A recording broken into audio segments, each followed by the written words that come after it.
Hey guys, welcome back to my channel. Today we're going to do Black Bishop, A Shot at Love, issue number 1 by Volusion, if I'm saying that correctly. This is, I believe, the second book of Black Bishop, and this is a one-shot just like the last one. If you haven't read it or you don't know who Black Bishop is, this is a Kickstarter slash Indiegogo project, crowdfunded if you will. And I enjoyed the quote unquote, yeah, I believe the first one. I enjoyed it a lot. So I took a shot, at this one as well. And I got it today. And I'm sorry for, uploading this a review late because I was working. I just came home and I hadn't time to make a review. So yeah, so I'm doing that now and I'm going to upload it, well, now. Also, I got some nice prints. Looks great. I believe this is from the first book. These characters, I recognize her, these as well. And then we have this one, also very nice. And she's believe from a horror western comic, also made by the same creator, Marcel Dupree. Now, Marcel Dupree is very active. He's doing a lot of comics. And I'm particularly fond of this character because I think this is a great creation of his, and he does a lot of comics with a lot of new characters. I don't read them all, I don't have them all, but I like particularly Black Bishop. So if this is any good, well, let's find out. Before we do that, I'm gonna tell you who's created it. Well, it's Marcel Dupree. It's been story by Guido Martinez and art by Gaurav Shirvastava, if I'm saying that correctly. Colors by Dejo Lima, not entirely sure. Anyway, so we move to Lebanon, and we see a group of, let's say, Lebanesians. Is that how you say it? And they spot a tank, and we see that Black Bishop. I call it just Bishop or Black Bishop for time's sake and for content's sake. And she is a how do you say? Former super spy turned mercenary. And now she's free from a former employer. Again, watch my review for more context about that. And now she is now taking a high-paid job to, to free someone. And I'm going to tell you all about it. So she's here with a tank, and she is attacking, I believe, these terrorists. And these terrorists are fighting back. And then we see her, how do you say, this tank is, toppling over, but then I don't know, she has a what she calls a 8.5 million pound enhanced attack tank, and we see this arms like a transformer, and they are very surprised at that. So we see here this guy. And who is this guy? This is the son of an UN secretary that has been trying to set some kind of a peace treaty between nations that's been in war with each other for a very long time, and they say fuck it, and they capture him for, I don't know, ransom or whatever. I mean, they're terrorists, right? And she also makes a joke that the air conditioning is not very well, and that she is better doing this job at night. Moving on. So the terrorist says, by the way, this is full of spoilers, so if you don't want to see spoilers, then don't watch this video or come back later. I would recommend that because I'm going to show you a lot, like I always do. And so this terrorist says, hey, you, come out, get out of the tank or he dies. And then she says, yeah, no rush, and I'm coming out. And then I see a hole in the ground, and then, wait a minute. I go back, and I said, wait a minute, she's in a tank, and now she's coming out a hole of the ground. What did I miss? I didn't notice it the first time, but then I read it a little bit further. So she's complaining about the heat and using a jetpack to fly over whatever. Is this a compound? Is this a small city? I don't think this is a city. This is probably a small desert outpost. And but she's behind them. So it indicates that this is some kind of a tunnel. Someone is digging it, I guess. Well, it's not really a tunnel because that's what I thought initially, but I'm wrong. But how did she get there? I don't know. Still don't know. But you're gonna see later. So she goes behind him and she kills him, and then she kills the other terrorist that is here too. So and this guy has no clue what's going on. He says, "Oh my god! Oh my god! Oh my god!" And he did. And Bishop says, "Don't worry, I'm here to save you." And then she gives a command to the tank. She says, "Attack sequence, Michael Bay," and the tank blows the whole thing up, and everybody's dead. She says, "That's it, no more screaming." And she says that we are almost clear. So she goes, and I don't want to show you too much, but it doesn't matter. So so this guy's on total panic, and he says, "Oh, I've been shot." And she says, "Don't cry, because I've been shot too. It's just a scratch, and just go into the hole." So she gives him some kind of a, let's say, call it magic patch.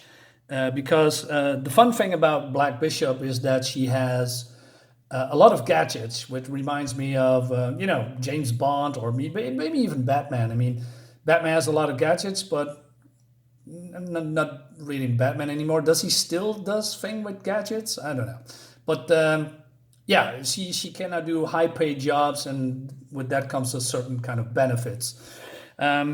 So she says, use this bandage, and the wound will disappear in a matter of hours. So then she is, sitting behind a wheel, and this is, I don't know, a mini tank-esque vehicle that's been buried into the sand, and then they are escaping. But the question is still, how did she came from the tank towards this vehicle? I mean, did she, I don't know, leave the tank, swim under the sand, or digging under the sand? How does that work? Doesn't matter. Okay, we're moving on. But it was a fun action piece. So there's some nudity in here that I'm gonna skip. So she is back at home, and she says, as fun as these jobs goes or get, nothing beats a warm shower and wash them away. But she also thinks that she needs some relaxation. So she's going to travel. She's going to spend some money. She's going to party and, flirting, etc., etc. But it gets bored after a while, doing all these fun stuff. But then she goes back to doing missions, because she's, admitting that she's an adrenaline junkie, because she's getting, not high, but she really enjoys this, assassination. Well, not really assassination, doing high-paid jobs, right? But then eventually she found, in Paris, I believe, a girl called Maricia, and they fall in love. And then she wakes up because she is late. Yeah, she's late. She has an appointment, or with Maricia. And Maricia is really a bit mad at her, because they, agree that they want to work at this relationship that they have. And I also like the fact that Bishop is now showing her feminine side, with this dress, and she has bought flowers for Maricia, and Maricia is still a little bit pissed off, and she says, "Do you remember what I said I wanted for our anniversary?" He says, "Yeah, you wanted to see me on time, and you thought stopping for flowers would get you something here faster." And she knows she screwed up. And this whole thing here, this whole little bit set piece here, reminds me a little bit, it has nothing to do with this whole story, but I don't want to explain it anyway. It reminds me of Barry Allen, The Flash, when he, meeting with Iris before they were a couple, or when they were dating, he was coming always late, and he has always these excuses. It reminds me a little bit that, and also Barry Allen did a lot of, things to make up for the time that he's lost with Iris, and Bishop does try very, very hard, and she says, let me prove to you, and let me, I bought you a bunch of flowers. And she says, "Okay," says Maricia, "but it will cost you, because you're buying." I said, "You're the best." Okay, so before I talk about this, like I said, I don't want to show you too much, but let's say Bishop is really in love with Maricia, and she wants to fight hard for the relationship, work for it, and she finally realized that she wants to be with Maricia. So, but she's very busy with other things. She didn't tell her that she's a spy or an assassin or whatever. And she says, I prepare a special anniversary gift. I'm taking 3 weeks off, 3 weeks to spend with you. We can travel anywhere you want. Do whatever you like. Just tell me and I'll take care of it. And but then she also says that she is... she says, okay, I've been lying about what I do for a living and about my real name. But she still thinks that's for the better. Yeah, that's going to bite you in the ass eventually. So then these guys comes up and they coming up to Marissa and they now kidnap her. So Black Bishop fights back and kicks this guy in the groin, I guess. But before she can do anything, this woman here comes up and she says, stand still, give her back or I'm going to shoot you dead where she stands. And then her eyes lights up and then she's frozen in her place. And then Bishop realizes that she is a super and has powers.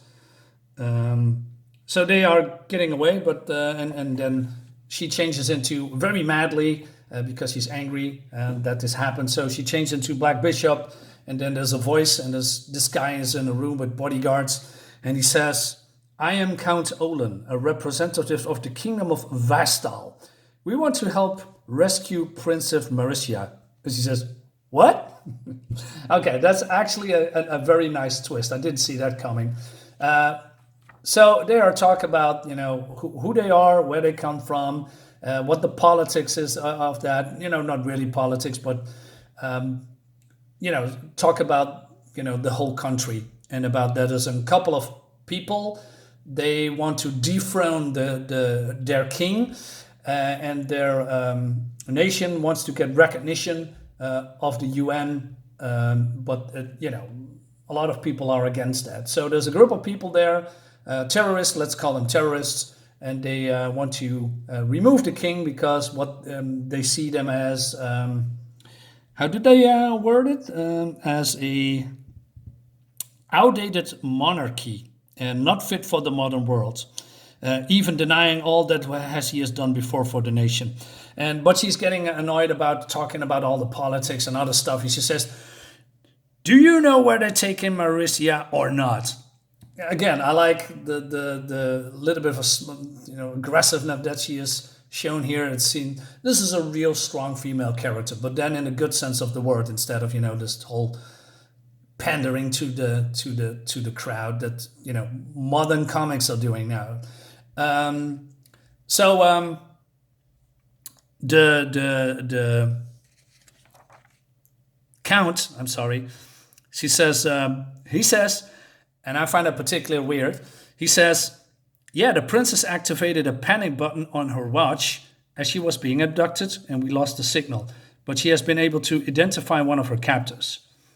Okay, so it seems that she knows the captor and he is a colonel, Colonel Yulo. And she says, tell me where they are and where to find them. And look at this angry look at her face. Looks really cool. Okay.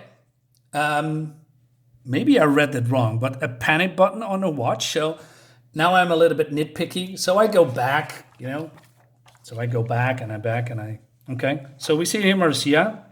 Okay, no watch here. No watch here. No watch here.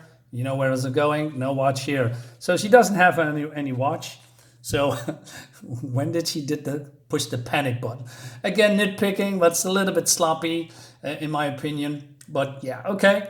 I'll let that slide. But okay. Moving on. So it seems that the terrorists are in some secret group. Some kind of a castle outside Latvia. And the count says, we cannot help you with that because if we're going to do that, we're going to engage in an international incident. So they're going to, quote unquote, use her Black Bishop to do the job, but she's going to do that anyway because, it's a girlfriend. So Black Bishop uses her gadgets again, and again, great stuff. I don't know what it is, some kind of a projectile, and there's gas coming out, and people are, I don't know, sleeping or dying, probably sleeping because he is just walking through it. And but then Count says, once you manage to infiltrate the base, you need to focus on getting the princess out. Do not engage Colonel Yulo. And she says, why shouldn't I? He's a superhuman. No matter how well you prepared you are, you won't able to defeat him if you face him. And she says, every super can be beaten if you know how to, if you know them enough. Anyway, so she is going in. And again, I'm going to show you a lot here, probably 90% of the book, so bear with me. So one of these, so she's going to shoot everybody here. And then this guy here, and I believe this was the guy that she is, kicking in the groin. And he says, haha, well, that's not what he's saying, but that's how I do with the villainous stuff. He says, haha, when you caught me by surprise last time, let me do that again. Haha, you caught me by surprise last time, but never again without a haha. And then she says, I got power. He says, I got powers too. But before he gonna do anything, she just shoots him because she doesn't have any patience for this bullshit. And it cracked me up a little bit. So there is the other woman with the glowing eyes, which is a next target. And she said, what are you doing here? You made a mistake. Did you forget what happened last time? So she just, doing her eye glowing mojo on Bishop. But then she gets punched in the face by Bishop. She says, I remember well what happened last time. But she says, I got special contact lenses. It doesn't work. I always come prepared. Again, reminds me a little bit of Batman. She's been prepared for a lot. There's a flaw with that. I mean, in last issue, she was a little bit too invincible for my taste because she's being prepared,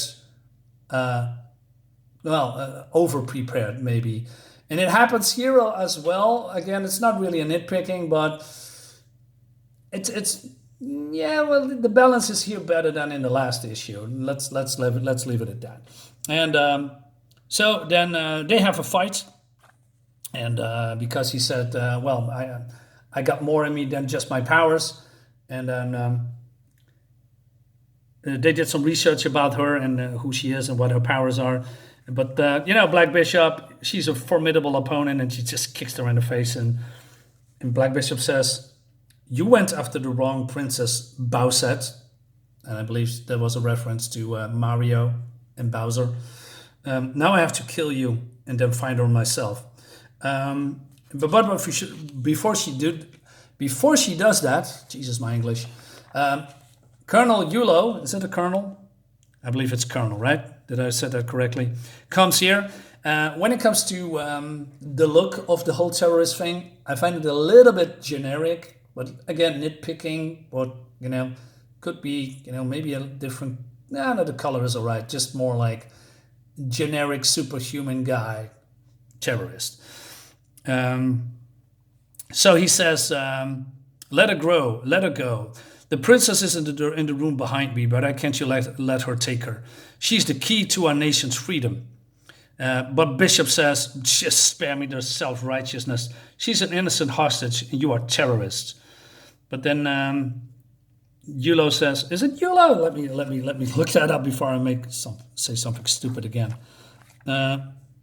Yes, Colonel Yulo. Okay, I got that right this time. So it seems that he's been, informed about who she is, Black Bishop, what she can do, and that he says, you are an expert in dealing with superhumans. And then Black Bishop says, well, you're not that special. So they're having a fight, but it seems that Colonel Yulo has the power of precognition. So that means everything she does, he can see in advance, and basically he can count everything that she is doing.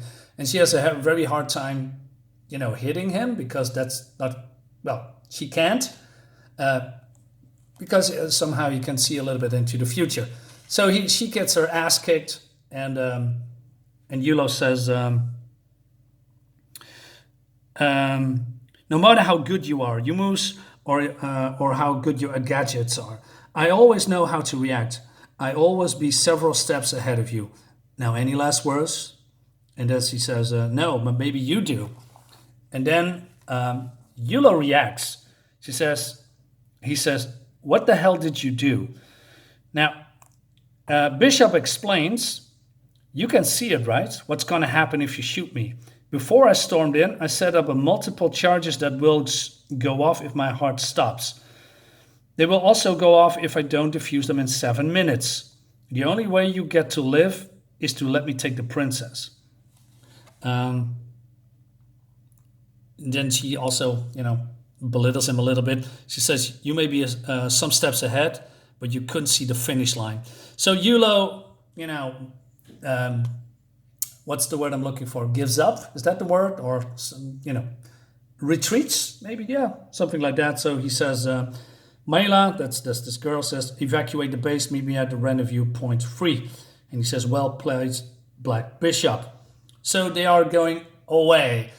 I have a little bit of a problem with that. I mean, if I was Black Bishop, I'd just, shoot them or kill them, because who knows, they come back, right? I mean, I don't know. It's a little bit iffy. It's not really bad. Maybe they come back into future issues. I wouldn't mind that.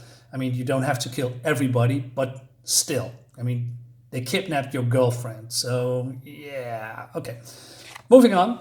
So Maurizia is very happy to see Black Bishop, but she also now knows that she is basically a mercenary, and she says, well, are you going to kill people, and why did you tell me, stuff like that. And then she says, I don't kill for money. She says, but I don't kill for money. The people I killed is just, I'm sorry. I killed just now. Jesus Christ, what is my eyes is so bad. But I don't kill for money. The people I killed just now was to get to you. Okay. And, but she also gets a little bit back at Maurizia, and she says, besides, how dare you lecture me about lying? You're a princess, for God's sake. I like to protect you, but why would you hide all this? Okay, so Maurizia explains, and then we get a little bit into a small bit of politics. She says she doesn't want to be a princess. She wants just to have a normal life because of her family's crusade. And she says, we're doing fine. We came from a noble family. We had money and land. But then my grandfather found some old documents that said our family actually had their own kingdom. That's when he started this whole mess, this whole, I believe, internal war, etc. And so my father picked up the crusade after he passed. I never want any of this, but I got dragged into this either way. So Black Bishop, feels what she's doing, and she can, how do you say, Jesus Christ, why am I forgetting the word? Relate to her. So she says, but now we need to get moving. I promise you I'd take you anywhere you want it. Let's get away from here together. And she says, I love you. And we have a nice ending. But it's not really the end, because we have only one page left. So it seems that Black Bishop is calling, I don't know, probably a former employee or former friend that deals in certain stuff, called Gary. And Gary, she says, I'm going to need some new identities for Maurizia and me. But then she hears a sound, and she says, don't you dare move. Who the hell are you? Who the hell are you two?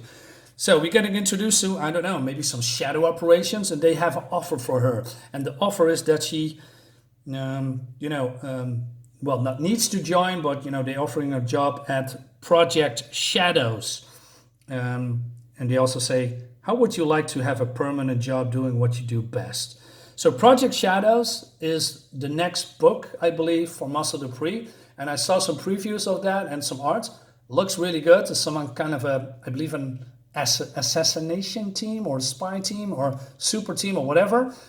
So I'm glad this character gets more exposure, but then in other team books, because I really like Black Bishop. I think she's a very cool and good fleshed out character. And we have some other stuff as well. Overall, great book. I really liked it. I have really fun with it. I like the twist that her girlfriend, is a princess. When it comes to the combat, it's great, but I wanted to have, I don't know, maybe more. One is dead, one of the terrorists, the other one is beaten, and the other one is, giving up because she outplayed him, which was really smart. But, I believe she is a little bit too overpowered, if you can call it that, although she doesn't have any powers, but she's a little bit too prepared, if you know what I mean. So, but overall, the balance is okay, when it comes to these things.